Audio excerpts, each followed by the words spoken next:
Bienvenidos al lugar de la memoria, la tolerancia y la inclusión social, espacio del Ministerio de Cultura que ofrece actividades culturales de aprendizaje, investigación y conmemoración para dialogar en torno a temas de derechos humanos, enfocados en lo que fue el periodo de violencia 1980-2000. Como parte de estas actividades conmemorativas, el día de hoy vamos a presentar el diálogo Bárbara de Aquile, Memorias de una periodista en tiempos de violencia, que nos acercará justamente a las memorias de Bárbara, quien fue periodista y editora de la sección de ecología del diario El Comercio, quien lamentablemente fue asesinada el 31 de mayo de 1989 por miembros de la organización terrorista Sendero Luminoso. Para este diálogo hemos invitado a Daina de Aquile, José Carlos Agüero y Tamia Portugal, quienes mediante sus intervenciones nos van a recordar lo que fue la labor periodística, así como construir espacios de diálogo y reflexión, justamente para que este tipo de acciones no se repitan. Para iniciar este diálogo le quiero ceder la palabra a Juan Manuel Burga, él es director del Lugar de la Memoria. Muy buenas tardes a todas y todos los que están conectados con esta reunión. También dar la bienvenida a Daina de Aquile, a Tamia Portugal y a José Carlos Agüero por esta reunión tan significativa para nosotros dentro de las efemérides que recordamos en el LUM. Además, como algunos de ustedes saben, estamos a punto de publicar la memoria de una periodista, Bárbara de Aquile, ¿no? Para conocerla mejor, para ver su compromiso que tuvo con el país, un compromiso con el país, con el Perú, pero un compromiso universal con las luchas ambientalistas, y no solamente con las luchas ambientalistas, sino un compromiso con la cultura y con la historia de un país. Y eso probablemente va a sorprender a muchos. Entonces, bienvenidos Daina, Tamia y José Carlos.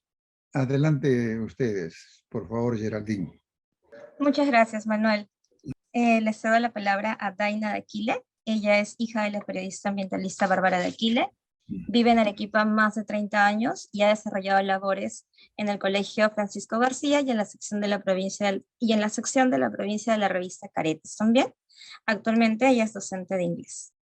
Buenas tardes con todas y todos. Gracias, Manuel, por esta invitación. Quiero agradecer a LUM, a Manuel, a Geraldine, a Mario Mesa, a todo el equipo de LUM, Diana Trigueros, que siempre está ahí, a todas las mujeres del grupo Mujeres Memoria, a Tamia Portugal y a José Carlos Agüero por acompañarme.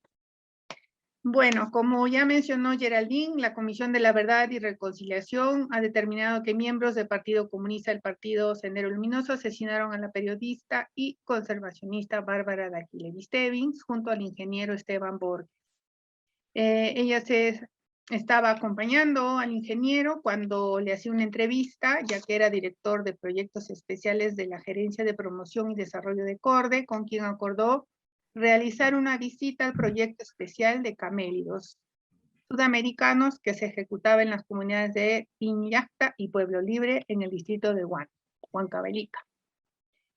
Ambos murieron el 31 de mayo del 89 en el paraje denominado Huarmicocha, distrito de Huando, provincia de Huancavelica. En este caso, estas muertes fueron perpetradas por algunos miembros de Sendero Luminoso. Bien, bueno, mi mamá, Bárbara, periodista autodidacta, conservacionista, se hizo sola, ¿no? ¿Cómo?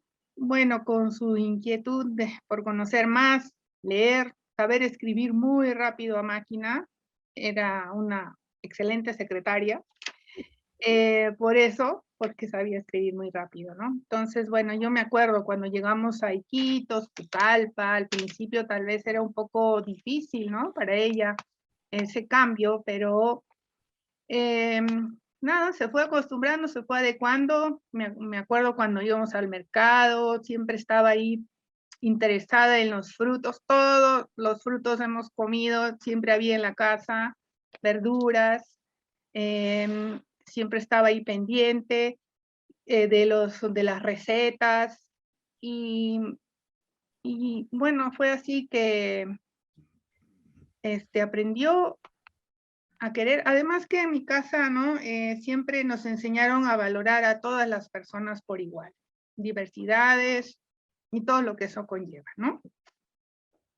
Cultura, creencias, tradiciones, todo era con mucho respeto, ¿no? Entonces, bueno, siempre me emociono, no sé por qué, pero bueno. Lo que sí recuerdo, se sentaba frente a la ventana y le daba duro a su máquina de escribir. Decía, la máquina va a la par de mis pensamientos. El lapicero es demasiado lento para mí, decía. Y así aprendió a describir, ¿no? Lo que veía.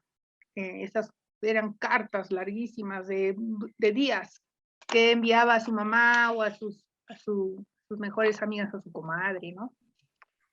Bueno, hay tantas cosas de decir al respecto, tantas situaciones que contar. ¿Cómo vivió Bárbara los primeros 10 años del conflicto armado interno? Bueno, siguió con la que le gustaba hacer, ¿no? Murió en su ley, como dice. Y pensar que, como lo mencionó Manuel, escapó, su familia se escapó de la guerra, ¿no? Cuando su país fue invadido. Y luego, bueno, tuvo ese final, no sé, coincidencia. Bueno, fue muy exigente, muy entregada, muy disciplinada por lo mismo, y es por eso que pudo ser, ¿no? Autodidacta. Y a pesar de lo que estaba pasando, que como siempre comentamos, ¿no? O sea, vivíamos en Lima en esa época y uno realmente no sabía lo que estaba pasando, ¿no? En los diferentes Perús, en los diferentes ámbitos, en pueblos, en comunidades lejanas de Lima, y ni siquiera tan lejanas a veces, ¿no? Podrían haber sido 3, 4 horas y ya no sabíamos lo que pasaba, ¿no? Entonces, nada, seguíamos con nuestras vidas, ¿no? Y en mi casa, la vida continuaba como en todas las casas, pienso, y mi mamá seguía haciendo sus recorridos porque era parte de su trabajo, y además ella creía en eso de comunicar a las personas que necesitaban ser, de alguna forma, entrar en contacto, ¿no? Y así poder ayudarlas, y además escribía al respecto, ¿no? Y siempre tenía que ir ella misma en persona, ¿no? Viajaba en bus, en camión, caminando, con su mochila. Poco a poco se había armado su mochila, de lo que había comenzado con cosas sencillas, ya después hasta tuvo una colchoneta, ¿no? Para dormir donde le diera la noche. Seguíamos viviendo en paralelo a pesar del conflicto, y lo que ahora tal vez no puede una persona darse cuenta, especialmente si no ha vivido eso, que no sabíamos lo que realmente estaba pasando. Ahora tenemos mucha información, muchos libros, uno puede saber, ¿no? ¿Qué es lo que estaba pasando? Pero en ese momento, no, era muy difícil. Mi mamá estaba en desacuerdo con la violencia subversiva, pero intentaba entender por qué se estaba dando. Empezó a escuchar a Martina Portocarrero, se rompía la cabeza intentando hallar una explicación. Bueno, luego yo también, siempre me acompaña Martina, Mamache Las Mercedes. Y bueno, como digo, ¿no? Fue esa entrega, esa disciplina, porque ella decía, ¿no? Si voy a hacer algo, tengo que hacer, tengo que ir, tengo que averiguar, tengo que preguntar. Y iba, ¿no? En ningún momento se iba a quedar escribiendo del escritorio nada más, sino que iba in situ. Y bueno, no sé, eso ya después lo completaré, si es que hay preguntas. Eso es lo que... Tengo muchas cosas más que decir, pero lo voy a dejar ahí. Muchas gracias, Daina. Vamos a continuar ahora con Cambia Portugal. ¿sí? Ella es antropóloga de la Universidad Católica del Perú, ha realizado investigaciones en temas relacionados con violencia, niñez y educación. Asimismo, es coautora de diversos textos, entre ellos Secretos a Voces, Memoria y Educación en Colegios Públicos en Lima, Atravesar el Silencio y No hay Mañana sin Ayer. Entonces, le cedemos la palabra también. Muchas gracias. Gracias. Gracias por la invitación y bueno, yo he preparado un texto porque me costaba hablar muy libremente del tema. Y bueno, mi texto es sobre Daina y Bárbara, pero sobre todo sobre Daina. Y a través de Daina también Bárbara, tal vez. Entonces empiezo mi lectura. Luego de pasar por una experiencia tan extrema como la que pasó Daina con el asesinato de su madre, ¿cómo convivir con ello? ¿Y cómo se relaciona ese proceso personal con lo que sucede en nuestro entorno social? Quiero contarles algunos aprendizajes a partir de la experiencia de conocer y trabajar con Daina, que espero que ayuden a responder esas preguntas, pensando en Daina como parte de un colectivo de personas que pasan por procesos con varios puntos en común. Conocí a Daina cuando José Carlos Agüero le invitó a ser parte del proyecto El Presente de la Memoria y los podcasts del programa de la Oruga en el 2018. Y cuando pude participar en algunas reuniones del grupo Tejiendo Memorias entre ese año y el siguiente. En las conversaciones que tuvimos para el proyecto, Daina me fue enseñando cómo hizo que la presencia de su madre fuera impregnando su vida, conviviendo al mismo tiempo con lo difícil de asimilar su asesinato. Al poco tiempo de que Bárbara fuera asesinada, Daina decidió vivir por varios años en el campo andino en Chival, con sus 2 hijos, como había vivido siendo niña en el campo selvático con su madre, dándole importancia a lo esencial, a las relaciones amicales, al bienestar de la familia, a la vida en comunidad, al valor de convivir con la naturaleza. Elige vivir entre montañas porque estas median entre ella y Bárbara, propiciando reencuentros en los que puede continuar conversando con ella sobre asuntos de su presente. Ese es solo un ejemplo de cómo su trayectoria, sus decisiones, su manera de ser madre, su manera de ser en comunidad, parecen un homenaje instintivo al legado que Bárbara crió en ella. Pasaron 2 décadas de ese duelo vívido, en el que fue madurando algo que hace pocos años se volvió urgente. Encontrar la manera de poder expresar de manera pública lo que ella sentía como ciudadana peruana acerca del asesinato de su madre. Hago una pausa acá de Daina, en particular para recordar un poco el contexto de sus experiencias y algo sobre la sociedad, digamos. En las sociedades, los individuos compartimos hasta cierto punto significados acerca de nuestro entorno. A eso es a lo que llamamos cultura. Pero en general en la historia de las sociedades hay circunstancias y experiencias que desafían esos significados compartidos, en los que el sentido del humano se pone en cuestión y crean la necesidad de modos de expresión que puedan transmitir vivencias extremas, en las que las lógicas que parecían compartidas, de respeto, de cuidado, perdón, yo también lo siento, no sé por qué, lo siento, pero me pasa casi siempre, ya José Carlos me conoce. En los que modos de respeto, de cuidado, de colectividad, de comunidad, se quiebran y dejan espacio al vacío, la desconfianza y la incertidumbre entre sus ciudadanos y las instituciones. El conflicto armado es, pienso, uno de esos momentos de la historia de nuestra sociedad. Los eventos violentos y de terror sucedidos durante el conflicto armado, la vivencia continua de inseguridad e inestabilidad, crearon en más de una generación que vivió esa violencia en distintos contextos y medidas, una necesidad de procesar y elaborar experiencias muy complejas que hasta ahora continúan. Víctimas, victimarios, testigos, y generalmente más de uno de esos términos en una misma persona, tanteando día a día dar sentido a sus experiencias. Circunda, por tanto, entre nosotros una necesidad expresiva creativa que nos hace preciso ubicar y dar sentido a nuestros recuerdos en ese entramado de significados que ha creado y viene creando el conflicto armado entre nosotros y nosotras, en el que todavía estamos trabajando intersubjetivamente, consciente o inconscientemente.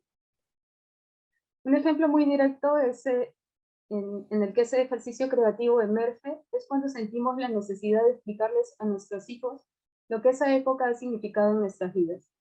Es difícil encontrar las palabras precisas que puedan contener los hechos vividos, y las emociones que ellos nos generan. Hay muchos otros momentos que nos llevan a ese tipo de ejercicio, soliloquios, diálogos, discusiones que nos obligan a imponer palabras y lógicas a sucesos inentendibles, como el asesinato de Bárbara y el de tantas otras madres, padres, hijos, hijas, hermanos, hermanas, violaciones sexuales, secuestros, etc. Al mismo tiempo en que se da ese ejercicio dialógico intergeneracional entre lo individual y lo social, se han ido propugnando discursos desde distintos estamentos de poder, en los que hay una versión preponderante de la historia del conflicto que propone una versión maniquea, cerrada a dudas, en la que hay que asumir una etiqueta unívoca para nuestra identidad. Esos discursos se asocian con un proyecto de país en el que problematizar el pasado es una traba para nuestro progreso. Toca mirar hacia adelante con anteojeras individualistas y competitivas.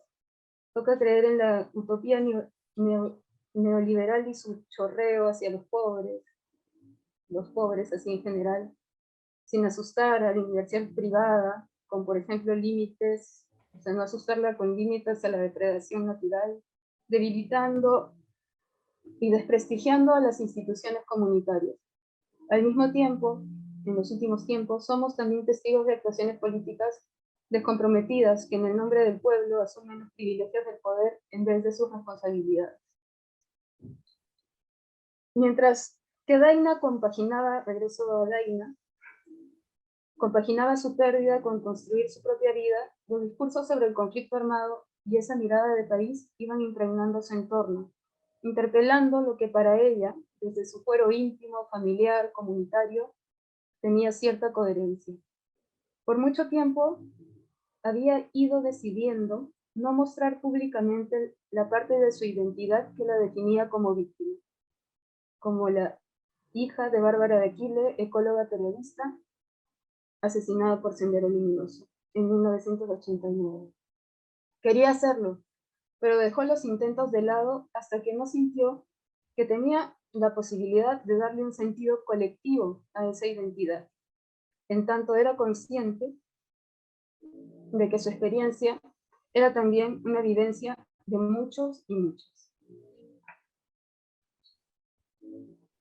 Retomo eso que desde hace pocos años se volvió urgente para ella, la necesidad de que la muerte de su madre adquiriera expresión no solo en su ámbito subjetivo, sino que tuviera también la posibilidad de expresión dentro del contexto social en el que su asesinato fue cometido. Busca, encuentra y se vincula activamente con otras personas que comparten su manera de comprender el conflicto, así como ha dicho Daina que hacía su madre, con mucha tenacidad, con quienes a través del diálogo podía crear alternativas a los parámetros que le imponían los discursos hegemónicos.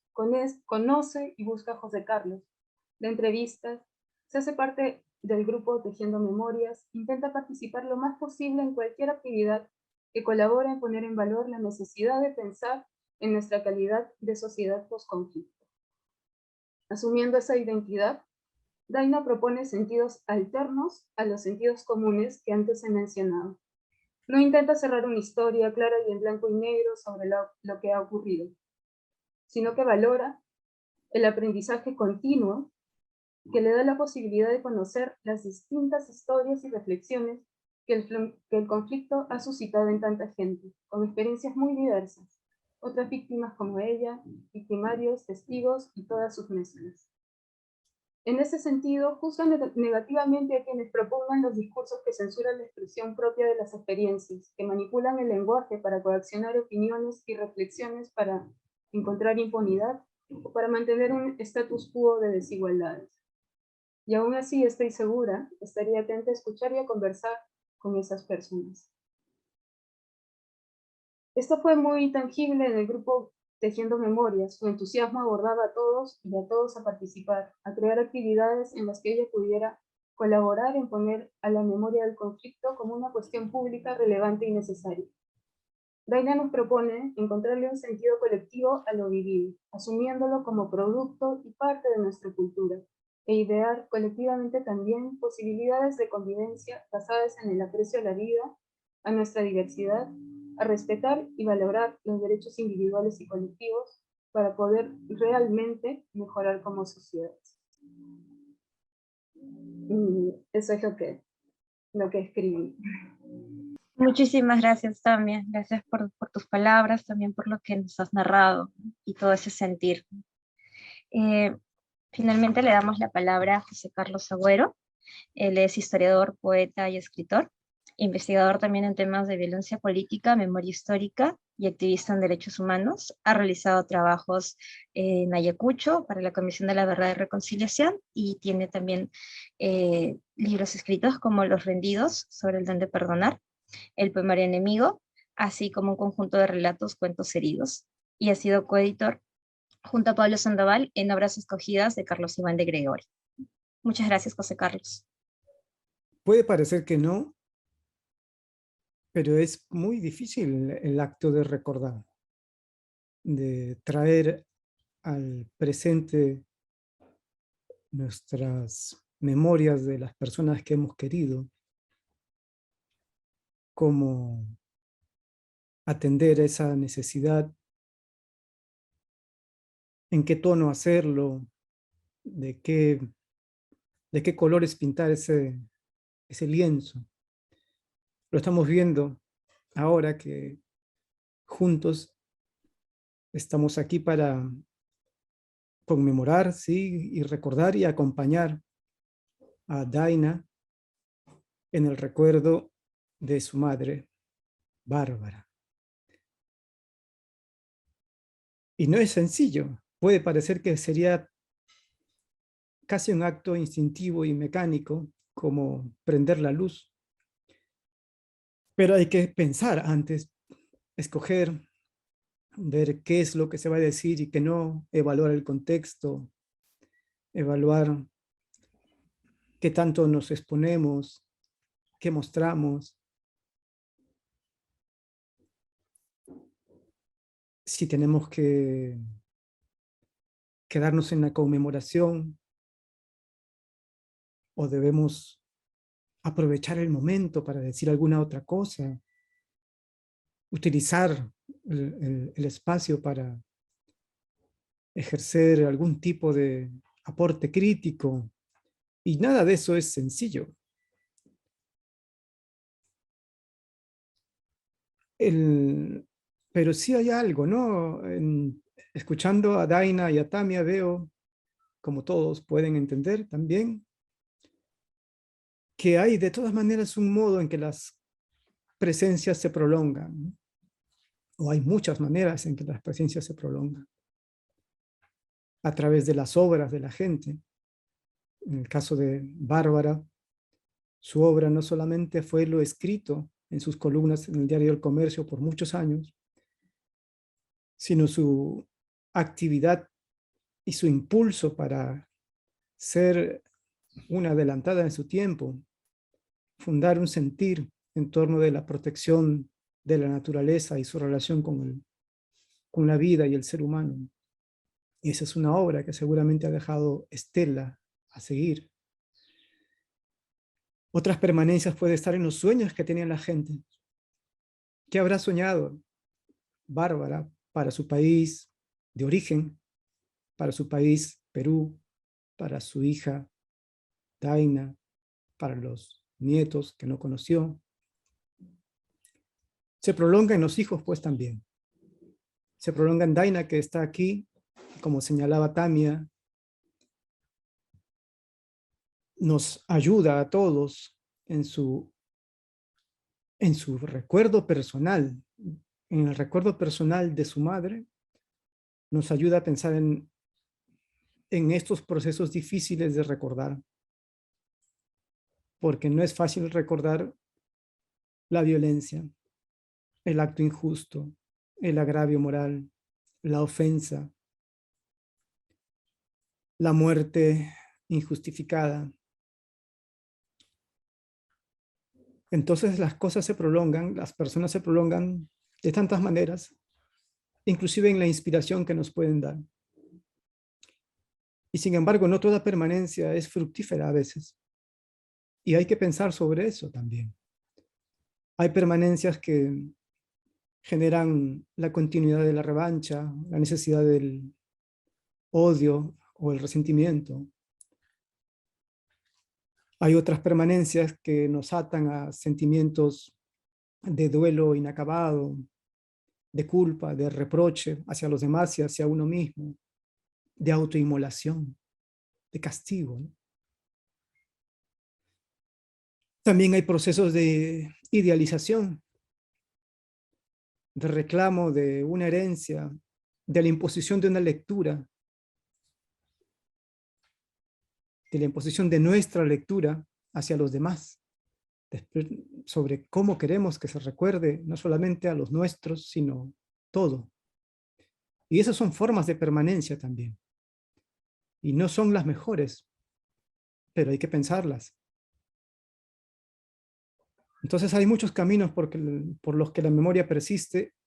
Uno de los buenos es, por ejemplo, estos que promueve el lugar de la memoria, porque nos permite compartir y conversar. Estaba de casualidad leyendo poesía y encontré un poema que quiero compartir con ustedes y con Daina, de una poeta de la región de origen de tu madre. Entonces, no es exactamente de su país, pero es de la región del Báltico. El poema se llama Punto Final. La poeta se llama Dovile Kuzminskaite. Una nostalgia es algo que se puede bailar, se puede tocar, se puede estudiar científicamente. Hay nostalgias que son tan grandes que se pueden cruzar en barco. Lo que no se puede hacer con una nostalgia es arrancártela, porque incluso las más pequeñas pueden devolverte al caos. Hay que mimarlas, tratarlas con cariño y atención, hasta que se vuelvan un pájaro azul y se vayan volando por la ventana carmín de la madrugada. Siento que ese pájaro azul,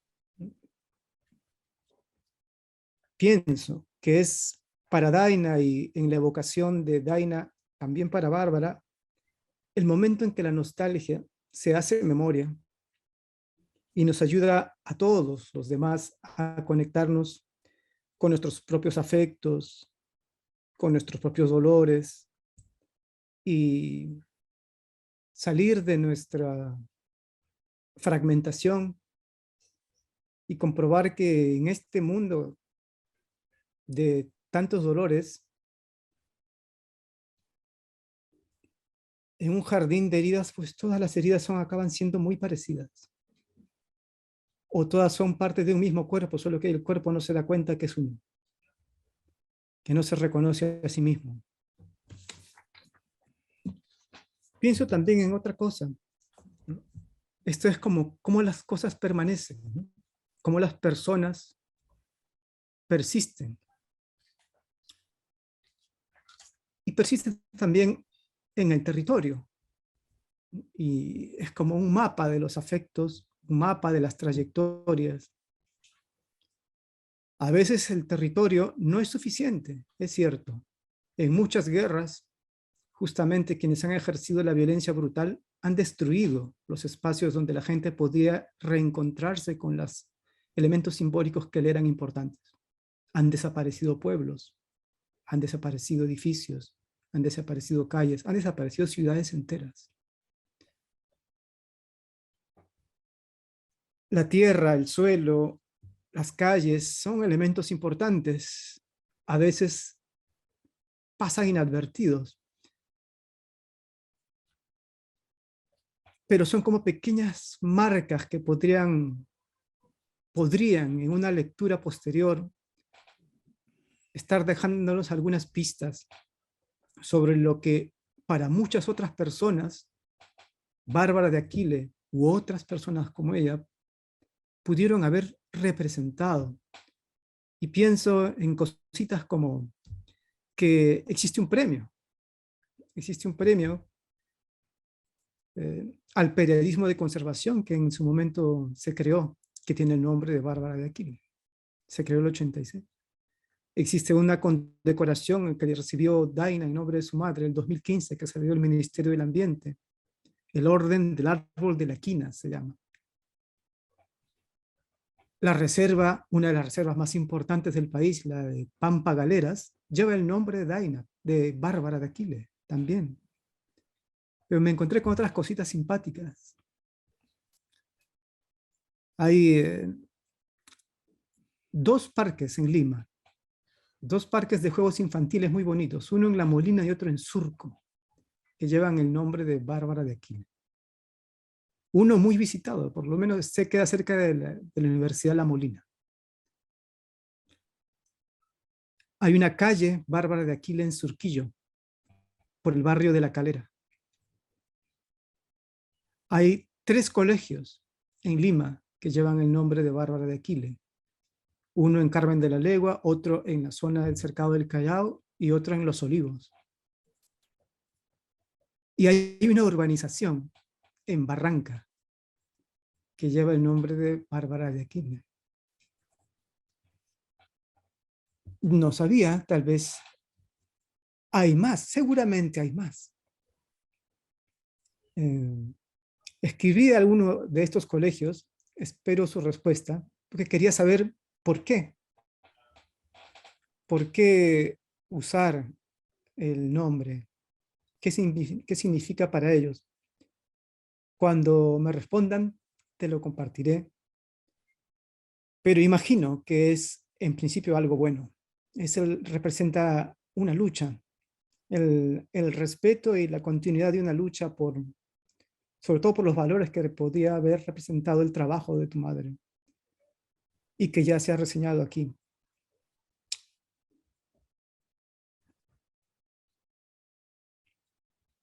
Imaginaba para terminar una conversación imposible. Imaginaba a mi mamá muerta, ¿no? Conversando con tu mamá muerta, ¿no?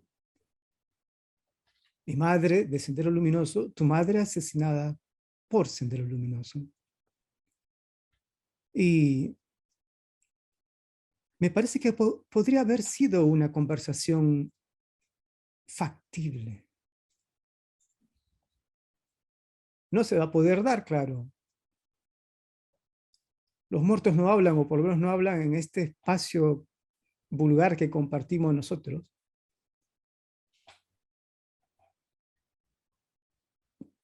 Pero por cómo era tu madre, pienso que habría sido posible. Porque por lo que he conocido a través tuyo, le interesaba entender más que condenar. Y creo que mi madre a estas alturas de la vida, no podría hablar por ella, también le habría podido interesar entenderla. Pero si no pueden los padres, ya que nos han abandonado, podemos hacerlo nosotros. No reiterando sus limitaciones, tal vez no siendo una reproducción de sus sueños exactamente, tal vez tampoco siendo grandes portadores de sus herencias, espero que no, por lo menos no totalmente, pero sí de las cosas buenas. Había cosas buenas en todas estas generaciones que el conflicto armado trató tan mal. Hubieron decisiones terribles y muy malas, y mucho dolor que se sembró.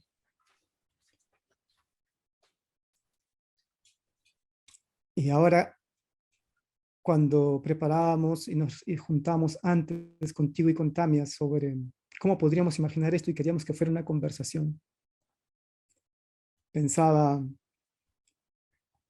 que la importancia que le daba el lugar de la memoria a la conmemoración es central.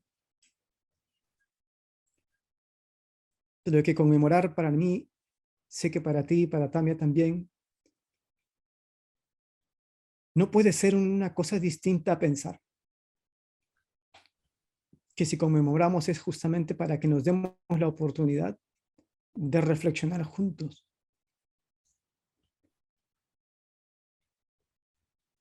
Así que, ya que los hijos estamos acá y los amigos podemos acompañarnos, le agradezco mucho al lugar de la memoria que haya brindado esta oportunidad. Le agradezco mucho a Daina que me haya incorporado en su vida y entre sus amistades y me haya invitado a este momento. Le agradezco mucho a Tamia que me haya acompañado con tanto cariño y por tantos años, también con su amistad.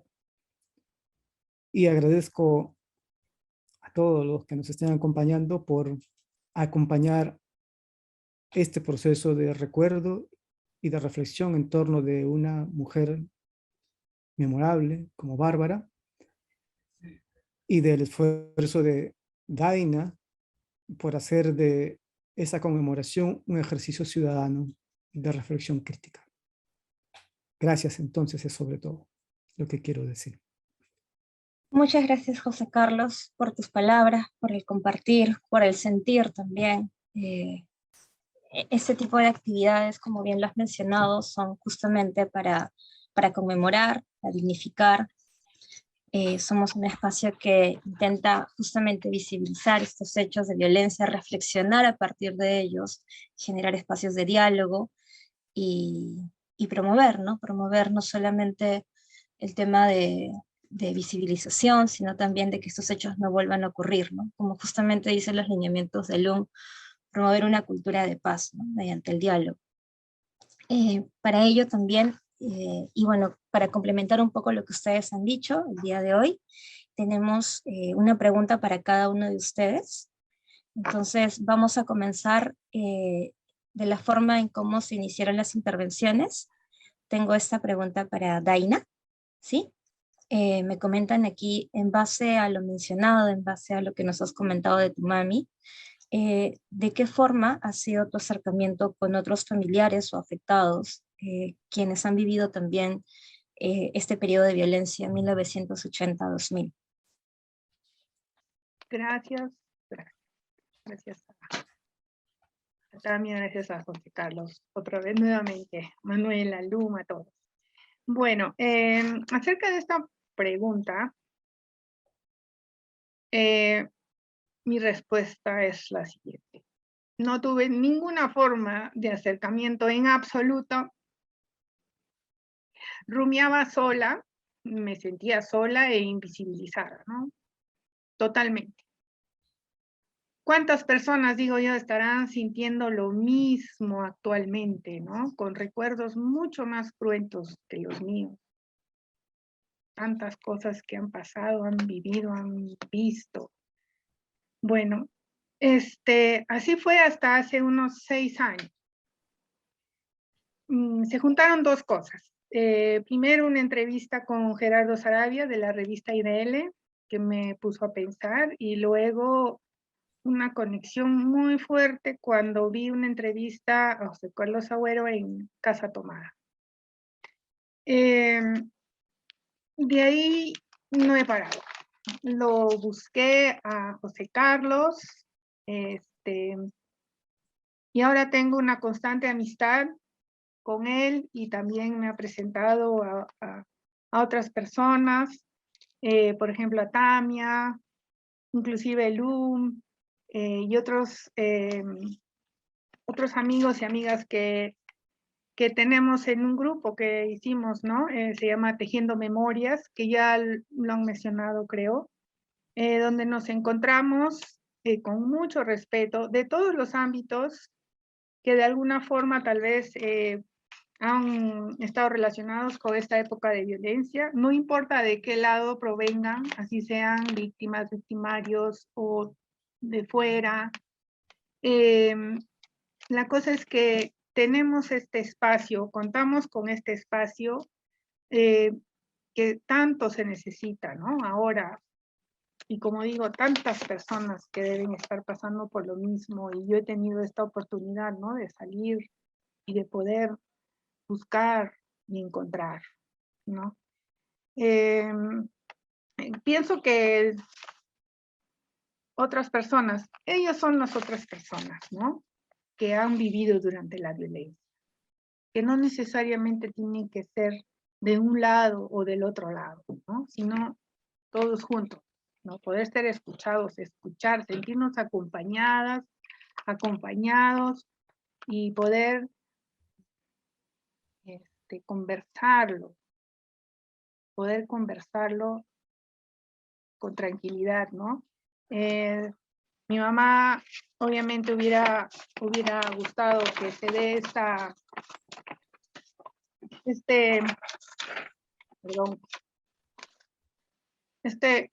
cultura de paz, ¿no? Que caminemos hacia una cultura de paz. Y hubiera querido también que el Estado esté presente en este proceso de rehabilitación, resocialización de todas y todos los peruanos y las peruanas. Es la única manera de poder curar las heridas, ¿no? Y bueno, y sabiendo la verdad también, ¿no? Creo que voy a terminar con esto, de algunas palabras de Salomón Lerner Febres que escuché en una entrevista, donde dice: la reconciliación no tiene consistencia si es que no está nutrida de la verdad, si es que no reconoce las cosas tal y como son. Sin eso tendremos algo que no va a ser duradero. Se necesita incluir la enseñanza de lo que nos pasó en esos años en los colegios, en las universidades, y el por qué esto se dio para que no vuelva a suceder. Creo que ahí lo dejo por ahora. Gracias. Muchas gracias, Daina. Y sí, hay mucho todavía por decir, eso es cierto, totalmente de acuerdo. Ahora tengo una pregunta para también, ¿sí? Me consultan aquí desde tu mirada, ¿no? Como investigadora, ¿cómo trazar el camino hacia el reconocimiento y la dignificación de las víctimas? Ya, bueno, yo creo que eso sea por muchos años, mientras ocurría el conflicto, y bueno, mientras ocurría, 2 décadas, ¿no? La gente ha ido organizándose, ha ido creando lazos para poder, en primer lugar, hacer notorio que eso estaba sucediendo, ¿no? Y que era gravísimo, ¿no? Porque, bueno, vivíamos como el día a día en esa época y realmente no se le daba como la importancia a lo grave, a lo grave que estaba sucediendo, la importancia de vida, ¿no? Entonces ahí ya ha habido como un proceso ciudadano muy importante, ¿no? De creación de organizaciones, bueno, también instituciones que buscaban justicia, mucha actividad política, ¿no? De las víctimas para ser reconocidas, para que se reconozca que el proceso estaba sucediendo, ¿no? Y cuando ya hay un hito de reconocimiento básico, creo que es con la Comisión de la Verdad, ¿no? Que ya significa un reconocimiento oficial de lo que había pasado, un reconocimiento oficial además de que se debían atender necesidades urgentes de muchísimas familias y que el Estado tenía que hacerse cargo de eso también, ¿no? Y llamar a otros, se suponía que también se debía llamar a otros ámbitos de nuestra sociedad a hacerse cargo de eso, ¿no? Y bueno, lo que vemos que ha sucedido es que ha habido mucha oposición, ¿no? A esos hitos de reconocimiento tan importantes. Mucha oposición a todo lo que la Comisión de la Verdad hacía como investigación primero, y después como proponía como necesidades urgentes, ¿no? Digamos que a contracorriente de eso han ocurrido otros procesos, o sea, ha aparecido la SEMAN, hay una búsqueda de personas desaparecidas, entonces se sigue avanzando, ¿no? Pero siempre un poco a contracorriente de lo que desde otros poderes, digamos, otras tendencias, les parece inconveniente, ¿no? Y por mala suerte tienen poder fáctico, ¿no? Eso por un lado, y retomando estas actividades políticas de las víctimas, de las organizaciones, etcétera, resaltar justamente esa cualidad, ¿no? Siempre hay como una visión de las víctimas victimizándose, que me parece muy, muy perversa, porque yo creo que es imposible que el reclamo político de una víctima no esté atravesado por su dolor. Entonces, pedir una entereza, una valentía, una lucha en la que eso no sea notorio, y si no te estás victimizando, me parece perverso. Entonces hay que asumir que esas luchas políticas también tienen derecho a expresar sensibilidades, ¿no? Y al mismo tiempo, tampoco obligar, porque se crea también algo perverso, que es que no te escuchan si es que no muestras tu herida, ¿no? Entonces, ampliar la mirada de lo que las víctimas tienen, pueden, han hecho. Eh, eh, y bueno, eso por un lado. Y luego ya hablando de estos procesos más como íntimos, ¿no? O sea, Daina es un ejemplo de todo, como dice José Carlos, o sea, recordar cuesta mucho, ¿no? Y es necesario, o sea, en distintas necesidades para poder atreverse a hacerlo, ¿no? He podido conversar con otras mujeres, y para este mismo proyecto y para otro, pero por ejemplo las mujeres de este proyecto en el que conversé con Daina también, bueno, una de ellas no había podido conversar casi con nadie, había ella podido construir sus opiniones, sus reflexiones muy introspectivamente, pero con mucha carga de responsabilidad y de conciencia acerca del proceso que le había tocado vivir. Y otra de las mujeres, me contaba cómo ella lo que sintió, la necesidad que pudo satisfacer de poder ser reconocida, que también fue casi inconsciente, o sea, no fue que la buscara, fue cuando le preguntaron directamente si a ella le habían hecho daño. Y a partir de ahí encontrar ella también conexiones para poder hablar de eso, sintiéndose apoyada, sintiéndose reconocida, sin que sea juzgada, ¿no? Entonces, eso, ver que hay procesos diversos, caminos diversos, lenguajes diversos, para lograr eso que ahora José Carlos ha dicho tan claramente, ¿no? Lograr atreverse a recordar, y atreverse a recordar de una manera más allá del ámbito privado, sino ya hacia ámbitos más públicos, que hagan que nos reconozcamos como una sociedad post-conflicto, que ha creado, como decía hace un rato, necesidades de decir las cosas de manera distinta a como nos las plantean, ¿no? que cada uno tiene seguramente cosas que decir y que somos, como decía José Carlos hace un rato nuevamente, parte del mismo cuerpo, ¿no? que ha sufrido esas heridas y que en mayor o menor medida podemos compartir esa experiencia y que que en distintos modos estamos transmitiendo incluso sin darnos cuenta.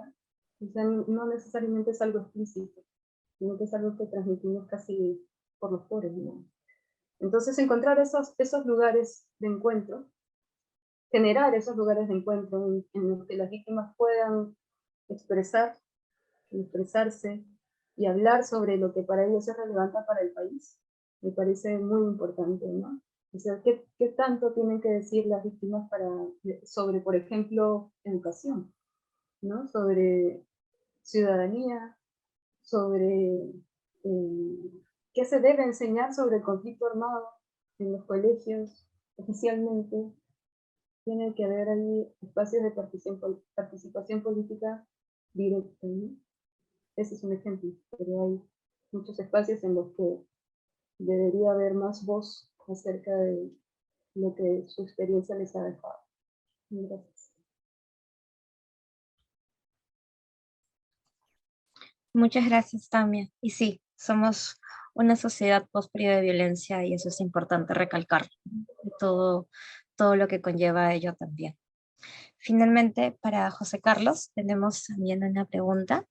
¿De qué manera crees que el testimonio de Daina nos acerca a otros casos de violencia? Ya no solamente generados por Senderos, sino también por otros agentes como el MRTA o fuerzas militares o policiales. Se ha sufrido mucho en el país, hay demasiadas historias, demasiadas.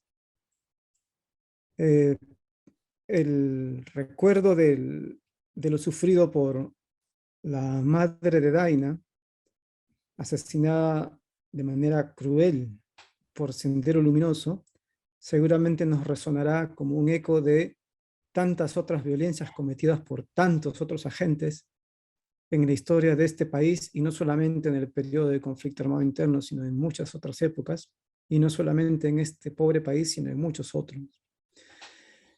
Creo que la parte de lo que me involucra más con la actividad que se ha autoplanteado Daina desde hace un tiempo es justamente que ejerce su proceso de memoria como una actividad política, en el sentido de un intento por intervenir en lo público, por pensar en colectivo los asuntos de la violencia, en pensar por qué han ocurrido, por qué involucraron a tantas generaciones de, como se me dice en la pregunta, actores tan diferentes como los grupos subversivos, Sendero Luminoso, el MRTA, o los comités de autodefensa, o las fuerzas de seguridad del Estado. O sea, ¿por qué? ¿Por qué todos estos actores no fueron capaces de actuar o desenvolver sus proyectos, ya sean de defender la democracia, traer orden y seguridad, o hacer la revolución o generar cambios, sin desbarrancarse en los caminos de la agresión, el odio y la violación de derechos humanos tan masiva? ¿Por qué? Si estaban todas estas organizaciones e instituciones constituidas por sujetos como nosotros, no sujetos extraños ni alienados, sino personas como las que estamos ahora aquí conversando, y como algunas de las que están bien, o todas las que estamos compartiendo este video.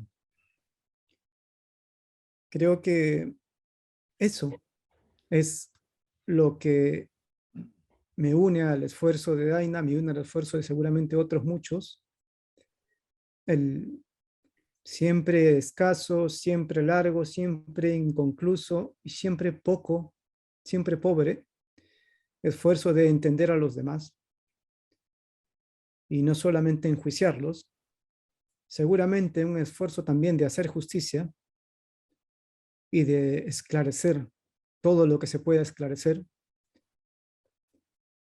pero teniendo como un objetivo también igualmente relevante el comprendernos mejor y pensar qué es lo que podemos construir juntos. Eso es lo que podría agregar y lo que podría responder. Muchas gracias, José Carlos. Bueno, para finalizar, quisiera agradecerles en primer lugar a los tres por estar aquí, al director Manuel Burga también por acompañarnos y a todas las personas presentes de este diálogo.